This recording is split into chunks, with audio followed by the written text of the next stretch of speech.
Hello viewers, welcome to your research tech journey. আজকের আমাদের এই নতুন ভিডিওতে পশ্চিম মেদিনীপুরের যে আবাস যোজনার যে লিস্ট, যেটা আপনাদেরকে আমরা আমাদের আগের ভিডিওতে আপনাদেরকে দেখিয়েছিলাম, সেই লিস্টে কিন্তু পিডাব্লিউএল অর্থাৎ পার্মানেন্ট ওয়েটিং লিস্ট থাকেনি। তো আপনারা যারা যারা দেখেননি, আমি আপনাদেরকে নিশ্চয়ই আগে দেখিয়েছি যে কীভাবে আপনারা পিডাব্লিউএল লিস্ট বা অন্যান্য কোনো লিস্ট ডাউনলোড করবেন। তো প্রথমে আপনারা ওয়েবসাইটে চলে আসুন।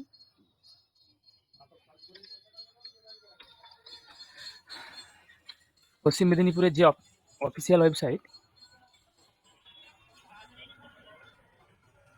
পশ্চিম মেদিনীপুরের অফিসিয়াল ওয়েবসাইটে চলে আসুন। আপনারা ওপেন করে নিতে পারবেন পশ্চিমমেদিনীপুর.gov.in। এই ওয়েবসাইটে চলে আসবেন। চলে আসার পর আপনারা এখানে একটা নোটিসেস বলে একটা অপশন পেয়ে যাবেন। এর আন্ডারে অ্যানাউন্সমেন্টস বলে একটা অপশন আছে, এই অপশনে চলে আসুন। দেখুন আপনারা নিচে যেখানে লিস্ট পাবলিশড হয়েছিল গ্রামীণ আবাস যোজনার অস্থায়ী তালিকা, সেখানেই কিন্তু আপনাদের এখানে একটা অপশন কিন্তু থাকেনি, যেটা হচ্ছে এলিজিবল আন্ডার ডেটা সোর্স আবাস প্লাস পিডাব্লিউএল, অর্থাৎ আবাস প্লাসের যে পার্মানেন্ট ওয়েটিং লিস্ট, তার যে যোগ্য লিস্ট, এলিজিবল লিস্ট, সেটা কিন্তু এখানে থাকেনি। তো আমরা আগের ভিডিওতে দেখেছিলাম আপনারা যাকে বাকি লিস্টগুলো আপনারা কিভাবে দেখবেন, বা যারা অন্যান্য ডিস্ট্রিক্ট থেকে বিলং করেন তারা কিভাবে দেখবেন। তো প্রত্যেকেরই প্রায় একই আপনাদের ডিস্ট্রিক্টের ওয়েবসাইটে যাবেন, প্রায় একইভাবে আপনারা দেখতে পারবেন। তবে কিছু কিছু ক্ষেত্রে আপনাদের কোনো কোনো ডিস্ট্রিক্টের আপনারা নোটিসেসের আন্ডারে অ্যানাউন্সমেন্ট পাবেন, আর কিছু কিছু ডিস্ট্রিক্টের আপনারা সিটিজেন কর্নারের আন্ডারে নোটিশ বা অ্যানাউন্সমেন্ট অপশানে আপনারা লিস্টগুলো পেয়ে যাবেন। তো যারা যারা এখনও দেখেননি আপনাদের লিস্টগুলো, আপনাদের আবাস প্লাস স্যাংশনের লিস্ট আছে না, পিডাব্লিউএল এ আছে না, আপনাদের আন্ডার গ্রিভেন্সে আছে, সেগুলো যারা যারা এখনও দেখেননি সেগুলো যে চেক করে নিন। এবং পশ্চিম মেদিনীপুর বাসীদের জন্য যেটা সুখবর, সেটা হচ্ছে যে আমরা বলেছিলাম যে পিডাব্লিউএল লিস্ট হলে আমরা আবার একটা নতুন করে ভিডিও বানাবো।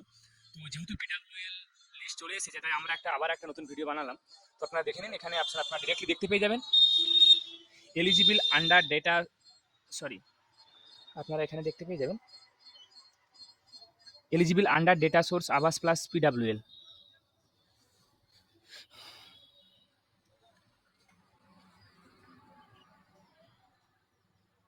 এই যে এখানে ক্লিক করবেন আপনারা, এলিজিবল যেটা যোগ্য লিস্ট পার্মানেন্ট ওয়েটিং লিস্টের জন্য ক্লিক করার পর দেখুন আপনারা একটা পিডিএফ ডাউনলোড করার জন্য একটা আলাদা ওয়েবসাইট এখানে রিডাইরেক্ট হয়ে যাবে।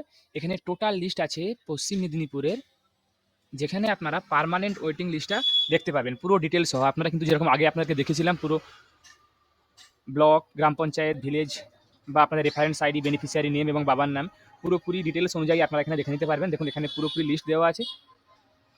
তো যারা যারা আপনাদের আবাস প্লাস স্যাংশনে বা ডেটা গ্রিভেন্সে বা কোর্ট কেস বা এগুলোতে নাম নেই, তারা অবশ্যই যে পশ্চিম মেদিনীপুরের যারা বাসিন্দা তারা অবশ্যই এখানে গিয়ে চেক করে নিন আপনাদের নামটা আছে কিনা পিডাব্লিউএল এ, অর্থাৎ পার্মানেন্ট ওয়েটিং লিস্ট। আশা করি আপনারা ব্যাপারটা বুঝতে পেরেছেন। এখানে দেখে নিন আপনাদের নাম টামগুলো আছে কিনা নেই। যদি আপনাদের এখনও নাম না থাকে তাহলে আপনারা কমপ্লেন বা কোনো গ্রিভেন্স করে নামটা এখানে আপডেট করতে পারবেন। আশা করি আপনাদেরকে ভিডিওটা ভালো লেগেছে। আপনারা চ্যানেলটা সাবস্ক্রাইব করুন, ভিডিওটা লাইক কমেন্ট করুন। ওয়ালাইকুম আসসালাম। আমি আবার কোনো নতুন টপিক, নতুন কন্টেন্ট নিয়ে হাজির হব। ধন্যবাদ।